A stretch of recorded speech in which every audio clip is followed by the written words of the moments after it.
What's going on YouTube? JT's Reborn here. Welcome to another edition of my DC comic book reviews. This time we're going to be taking a look at issue number 24 of Teen Titans. Now, for the past couple of months I've been reviewing the Teen Titans comic books, and that trend is going to continue until I just sort of give up. I don't know how long it's going to last. I'm just going to keep doing it, blah, blah, blah, blah, blah. A new issue comes out the week of. I'm going to try and talk about it as soon as I can because I love the Teen Titans. And it's easy to do, and it's fun, blah, blah, blah, blah, blah. I like doing comic book reviews. So, yes, Teen Titans issue number 24. This one was written by Adam Glass again. The artwork is once again done by Bernard Chang, who does a fantastic job as always. I've really grown to like his art style, the way he draws all the characters. And the plot of this issue, let's read the solicitation. The Teen Titans bring down the house in this issue, and it just might crush them to death. Set up by the mysterious villain known as the Other, the Teen Titans find themselves trapped beneath a crumbling building. The only thing between them and a dirt nap is Crush's bench pressing the entire complex. But how long can she hold out? The Titans race the clock against gravity, muscle fatigue, and getting squashed like a bug. Plus, Damian's secret mentor is revealed, and Robin realizes there's a traitor in their midst. Okay, I'm just going to flat out say, this shit right here, not even in the issue at all. Complete bullshit.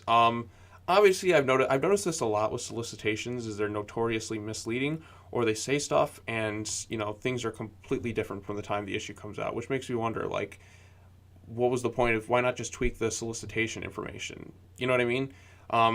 So Damian's secret mentor is revealed, not to the group. We already know it's Red Hood. We found this out a couple issues ago, but something tells me that some executive oversight or whatever came in and was just like, you guys can't do this. Tweak some shit, blah, blah, blah, blah, blah. The editors came in, put their foot down. At least that's what I feel like. Or maybe they were just like, that was the initial pitch, but then they tweaked things. I'm not exactly sure how that works, but this last bit right here is complete and utter bullshit. It's nothing to do with the issue. Just want to get that flat out because this is my rant on a lot of solicitations, is they're notoriously misleading. But yes, we see the cover art right here. They're all just bench pressing these letters, which is kind of interesting. I've never seen anybody bench press letters like this before. Obviously, it's just a cover art, so it doesn't really matter. But yes, so this takes place immediately following the last issue. I really like these variant covers that they've been doing lately for the Teen Titans books. It's like the CG imprint model with the adult Jin, not a teenager. They emphasize that a lot more in this book when she's like, I've done this for time older than older. I'm like, okay, you're not a teenager. Just, okay. But yes, so we see right here, the Titans are all kind of unconscious, like, holy shit, a building fucking fell on us. And this is a bloody book, too. Like you see Robin's face, he looks like he just got Ric Flaired, where, you know how Ric Flair would notoriously bleed like crazy, like, oh, God. So, yes, we see that. The team tensions are high. They're kind of on each other's throats. Like, Kid Flash got stabbed in the leg. Robin is bleeding everywhere, like, oh, good God almighty. Oh, Crushes bench pressing things. They find everyone. Robin, obviously, is still showing concerns for Jin. Obviously, that's the ring talking. In fact, if you go right to guided view right here, blah, blah, blah. You're right. It's a miracle she survived for 4,000 years before you rode in, Prince Charming. It's not like that, and you know it. She's giving him shit for this. I don't know what they're going to do with these two. I thought they were setting up some sort of love triangle or something, but they may be dropping it. I don't fucking know anymore. Obviously, there's some tensions going on between Jin and Emiko more than anybody else. She has notoriously confused with Jin or something like that. So we'll see what happens from here. And then Crush is just holding things up. They're all like, we have secrets, blah, blah, blah, blah. Look at the blood on Damian's face. Like, holy shit, this is Ric Flair level of bleeding. I kind of love it, though. Blah, blah, blah, blah, blah. Then we find out, like, the truth behind everything. There's like, why can't you just call Batman? And then we learn the whole thing. Batman and I aren't on speaking terms. Right, Kimmy? Look, I don't exactly see either, but... So basically, it's this right here. Oh my God. Because you have to admit how badly you screwed up. Seriously, man, your damn pride. So yes, Damian Wayne is in essence Vegeta from Dragon Ball Z.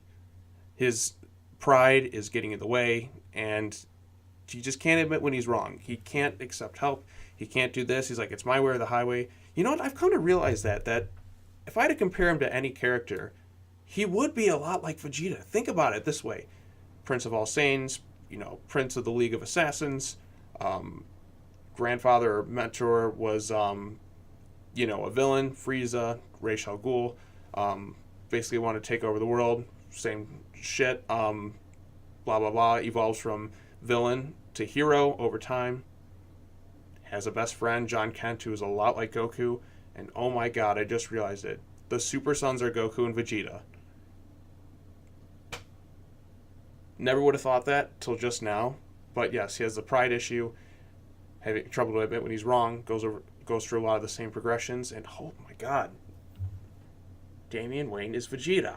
That's why I like him so much, because Vegeta is my favorite Dragon Ball character. Alright, interesting. But yes, so in essence, the most of this issue, it's really just them trapped in this building, trying to find means of escaping. And then we do see some cool things here, like with Jin in particular, who's just like, she won't use her magic. I can't use it, won't tell everyone the reason why. You do see a bit of her rage and anger, which I appreciated. Red Arrow's just had enough of this shit. She's like, good God almighty, just do something. Blah, blah, blah. They're afraid the building goes down.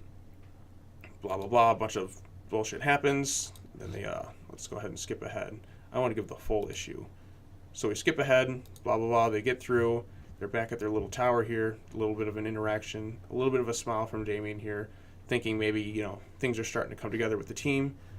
Jin is in her room. And let's just talk about the ending right here. So we see Jin is in her room, which, you may want to put a keep out sign or, a locker, something on your door. And she's just kind of sitting here meditating. Definitely the Raven type character of the group. Emiko Queen has had enough of her shit. She's like, listen up, princess. I've had enough of your shit. I don't know why you're not using your magic. And then she starts to give Jin shit. And then Jin's just like, you know what? Fuck you, Emiko. She chokes her. She force chokes her. And I kind of like this part because we do see a bit of a dark side to her, which kind of similar to Raven in a way. Who Raven's kind of hiding things, but Raven wouldn't go this far. There's something you need to learn about me. I made kings and queens, puppeteer, great wars, your icon purpose older than words can record. So yes, that's another issue I have with her. Why is she on this team of Teen Titans? She's clearly thousands of years old. She's been around for so long. I get it. She's a mystical type creature who doesn't necessarily age, but come on, guys. She's not a teenager. Why? I just don't get it. But yeah, so Emiko is threatened, and then we kind of see at the end of the issue right here, did it really happen? Was it really a dream? Or is she secretly inside her head? And then the next issue, we're going to find out about Crush's origins. So I'm kind of intrigued to see where it goes from there. I like this issue. I prefer the last issue a bit more. There's a little bit more development and, plot going on, a more interesting plot. Because this one is just, the most of it is just them trapped in a building. We don't learn too much more about the characters. We learn a bit with Damian. It's just like his pride is kind of in the way. The other members of the crew, like Roundhouse, is just kind of there doing stuff. Emiko Queen, she still has her paranoia over Jin. I'm just waiting for the moment for when she goes to talk to Damian about that. Maybe that's in the next issue. Kid Flash is just being Kid Flash. Crush is just like, I've had enough of your guys' shit. We all have secrets. Just get over it. Let's get the hell out of this place. Robin still won't tell everyone what's going on here. Nobody's telling anybody what's going on. Everybody has their own secrets, and I'm sure they're all going to come into fold. I think that's kind of the thing where everyone has a secret, they're unable to trust each other, and then I don't know how long it's going to take for them to kind of develop and just, become a trusting unit with one another. Maybe that'll be by February or by March. I have no clue. I don't even know how long this creative team is going to stay on here for. Maybe it'll be like 10 issues. Maybe it'll be 20 issues. You don't necessarily know. Like, some creative teams just get kind of cut short. Like, look at Peter J. Tomasi and Dan Jurgens. They got kind of short. So, but overall, I am intrigued to see where it goes from here. I think next issue we're going to learn about Crush, which is issue 25. So that should be interesting. Maybe we'll find out who her mother is. I know Lobo's her dad. I don't know when they're going to meet, but we shall see. But anyways, go ahead and post your comments down below. Let me know your thoughts on this issue. Did you like it? Did you dislike it? Are you intrigued where we go from here? How do you think Red Hood's going to factor back into this? Is it going to cross over with Red Hood and the Outsiders? I did see that on Twitter, Tomasi is bringing Damian into his Detective Comics run, and I'm wondering how that's going to play out. I know, obviously, Damian has his secrets with his secret prison, and he kind of is crossing the line a bit, but you know what? So is fucking Batman. I just read an issue where Batman just, snapped KGB's neck, left him out in the middle of nowhere to die. We don't see if he lived or not, but, Batman's done some fucked up shit lately, too. And then you got the stuff with Heroes in Crisis, Bendis. Oh, which, by the way, little rant here about what they're doing in the Superman books. What the hell are you doing to John Kent?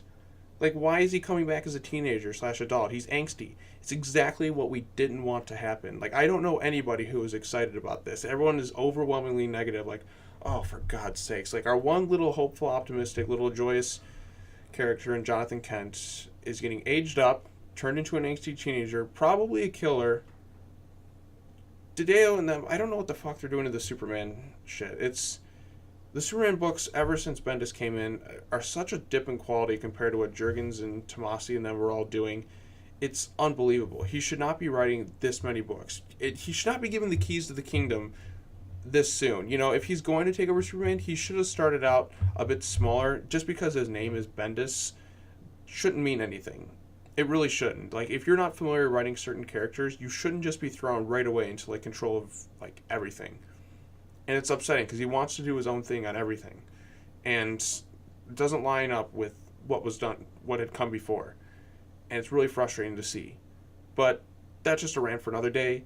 Teen Titans, I am liking this run. I did like this issue. I didn't love it necessarily. I think there should have been a little bit more plot fleshed out in this issue, because it's just them kind of trapped in a building trying to escape. They say they have secrets with each other, but they're not necessarily like getting to the bottom of all this. The only thing we really learned is Damian's reason for this. At first it was just like, I'm tired of my parents' ways, but then we learned he kind of is realizing his ways aren't necessarily working. He is kind of, by accepting help, he is therefore admitting that he is wrong and his way isn't necessarily working. He doesn't want to admit that due to his pride, which is similar to Vegeta from Dragon Ball Z. His pride just gets in the way every time. So I kind of like that, but I kind of dislike it too. I'm just like, oh, just for God's sakes, kid, ask for help. There's nothing wrong with help. I mean, you should have learned by now occasionally that, you know, help from time to time is good, but it's his way or the highway. His damn pride is in the way. And yes, we'll see where it goes from here. I'm looking forward to it. Next issue, learning about Crush's origin should be neat. I don't like, because a lot of these issues have been told from like different characters' perspectives. Like, we've gotten some from Damian's, we've gotten some from Jin, we've gotten some from Roundhouse. I think we've gotten some from Kid Flash before. Do we have one from? We haven't had one from Crush's perspective or Emiko's perspective. So I think it's time that we had some from their full perspectives. But we shall see where it goes from here. I am looking forward to the most interesting dilemma thing that I got from this book was the very end with Emiko in her room, and then she wakes up. It was like, did Jin really do that to me? Is she in my head, or is this all nightmares? Is she going to go talk to Robin?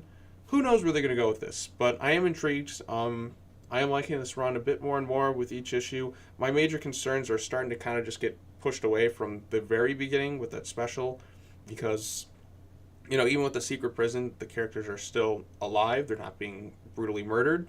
So at least that's something. If they made them straight up murdering people like the Punisher or Red Hood, then I would be absolutely furious. And I would have been like, what are you doing? You've completely negated years of character development. So we'll see where it goes from here. Will they all be on the same page? Who knows? But I am looking forward to the journey when it gets there. But, yep, that's all I have to say. Thank you so much for watching. I got more stuff going on my channel very soon. This was just a quick, brief little review on Black Friday today, just so I can get something out there before the weekend. Got some other stuff planned, but you'll see in, you know, the next couple of days. It's crazy times. But thank you so much for watching. Go ahead and check out the issue of Teen Titans. I know I pretty much spoiled the whole thing. Not every little detail. There's some things I kind of left out for you to go ahead and pick up and read, but I think it's worth checking out. So, yep, all I got to say, thank you so much for watching. Comment, like, subscribe, hit the bell for notifications, and I'll see you all next time. Take care now. Bye-bye then. Happy Thanksgiving. Happy Black Friday, or whenever it is you're watching this video. All right, I got to go. Later.